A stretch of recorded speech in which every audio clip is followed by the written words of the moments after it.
ನಮಸ್ಕಾರ. ಮೈಸೂರು ಇವತ್ತೊಂದು ಸ್ವಲ್ಪ ಲೇಟ್ ಆಗೋಯ್ತು. ಸೋಮವಾರ ಆಗಿದ್ದರಿಂದ ಸ್ನಾನ ಮಾಡ್ಕೊ ಹೋಗೋದು ತುಂಬ ಲೇಟ್ ಆಗೋಯ್ತು. ಸೊ ಹಂಗೆ ಓಪನ್ ಮಾಡ್ದೋ. ಹಂಗೆ ನಮ್ಮ ಫ್ರೆಂಡ್ ಯಾರೋ ಒಬ್ಬರು ಕಮೆಂಟ್ ಮಾಡಿದರು, ಬ್ರೋ ಎಷ್ಟಾಯಿತು ಫುಲ್ ಟೋಟಲು ಅಂತ. ಬ್ರೋ ಅಂಗಡಿಗೆ ಮತ್ತು ಎಲ್ಲ ಮೆಟೀರಿಯಲ್ಗೆ ಎಲ್ಲ ಸೇರಿ ಟೋಟಲು 1,20,000 1,20,000 ಅಮೌಂಟ್ ಆಯಿತು. ಮತ್ತು ಇದರೆಲ್ಲ 8x8 ಬರುತ್ತೆ ಇದು ಮೆಜರ್ಮೆಂಟು. ಎಲ್ಲ ಎಸ್ ಸೀಟಲ್ಲೇ ಮಾಡಿಸಿರೋದು. ಅದಲ್ಲದೆ ಇವತ್ತಂತೂ ಸೋಮವಾರ ಆಗಿರೋದ್ರಿಂದ ವ್ಯಾಪಾರ ಫುಲ್ಲು ಡೆಲ್ಲಿಗರು ಬೆಳಗ್ಗೆನೇ ವ್ಯಾಪಾರನೇ ಇರಲಿಲ್ಲ. ಸೊ ಅದಾದಮೇಲೆ ನಾನು ಮನೆಗೆ ಹೋಗಿ ನಾಷ್ಟ ಮಾಡ್ಕೊಂಡೆ. ನಾಷ್ಟ ಮಾಡಾದ್ಮೇಲೆ ನಮ್ಮ ಹುಡುಗ ರೆಡಿಯಾಗಿದ್ದ ಊರಿಗೆ ಹೋಗ್ಬೇಕು ಅಂತ. ಅವನು ಹಂಗೆ ಬಸ್ ಸ್ಟ್ಯಾಂಡ್ ಡ್ರಾಪ್ ಮಾಡಬೇಕಾಯ್ತು. ನೋಡ್ತಿದ್ದಾಳೆ ಹೆಂಗೆ ನಿಂತವನೇ ಸುಂದರ, ಇವನ್ನೇ ರೆಡಿಯಾಗಿದ್ದು ಅಂತ ಹೇಳ್ಕೊಂಡು ಬಸ್ ಸ್ಟ್ಯಾಂಡಿಗೆ ಬಿಟ್ಟೆ. ಬಸ್ ಸ್ಟ್ಯಾಂಡಿಗೆ ಬಿಟ್ಮೇಲೆ ಆಮೇಲೆ ನಾನು ನಮ್ಮ ಹುಡುಗಿ ಕರ್ಕೊಂಡು ಸ್ವಲ್ಪ ಅವಳನ್ನ ಅವ್ರ ಊರಿಗೆ ಡ್ರಾಪ್ ಮಾಡೋಕ್ಕೆ ಹೋಗ್ಬೇಕಾಯ್ತು. ಅವಳು ರೆಡಿ ಆಯ್ತಿದ್ಲು. ಕರ್ಕೊಂಡು ಹಂಗೆ ಹೋಯ್ತಾ ನಮ್ಮ ಹುಣಸೂರಲ್ಲಿ ನಮ್ಮ ತಮ್ಮ ಸಿಗ್ದ, ಶಶಾಂಕ್ ಅಂತ.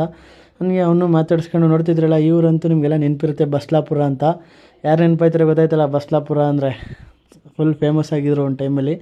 ಸೊ ಹಂಗೆ ಅವಳನ್ನ ಪ್ರಿಯಾಪಟ್ಟಣಕ್ಕೆ ಹೋಗ್ಬಿಟ್ಟು ಅಲ್ಲಿ ಬಸ್ ಹತ್ತಿಸ್ಬಿಟ್ಟು ನಮ್ಮ ಹುಡುಗಿನ. ನೆಕ್ಸ್ಟ್ ನಾನು ಅಲ್ಲಿಂದ ಬಂದೆ ಗುರು. ಬರ್ತಾ ಹಂಗೆ ಯಾಕೋ ಫುಲ್ಲು ಒಂಥರ ಸುಸ್ತಾದಂಗೆ ಆಯ್ತಿತ್ತು. ಬಿಸಿಲು ಬೇರೆ ಹಂಗೆ ನೆತ್ತಿಗೆ ಹೊಡಿತಿತ್ತು. ಸೊ ಹಂಗೆ ಜ್ಯೂಸ್ ಕುಡಿಬೇಕು ಅನ್ನಿಸ್ತು ನನಗೆ. ಹೋಗಿ ಹಂಗೆ ಫ್ರೆಶ್ ಜ್ಯೂಸ್ ಮಾಡ್ತಿದ್ರು, ಅಲ್ಲೇ ಮೂಸಂಬಿ ಹಣ್ಣು ಜ್ಯೂಸ್ ಕುಡಿದೆ.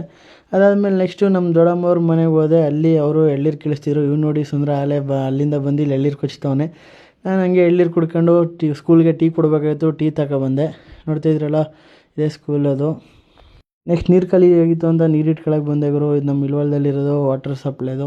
ಸೊ ಹಂಗೆ ಅಲ್ಲಿ ನೀರು ಇಟ್ಕೊಂಡು ಅಂಗಡಿ ಹತ್ರ ಹೋದೆ. ಅಂಗಡಿ ಹತ್ರ ವರ್ಷೊತ್ತಿಗೆ ಹಾಲೇ ಫುಲ್ಲು ಗಾಡಿಗಳೆಲ್ಲ ನಿಂತಿದ್ದಾವೆ ನೋಡ್ತಿದ್ರಲ್ಲ.